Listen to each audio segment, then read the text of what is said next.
When your truck start making unusual noise, when you have some experience, you're gonna discover this.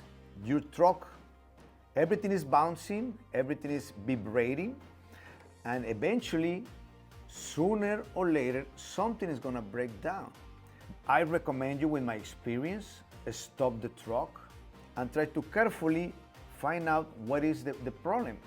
If you open the hood and you discover that one of your belts is missing, now your motor is gonna get overheat. So it's important, stop the truck and investigate what might gonna be.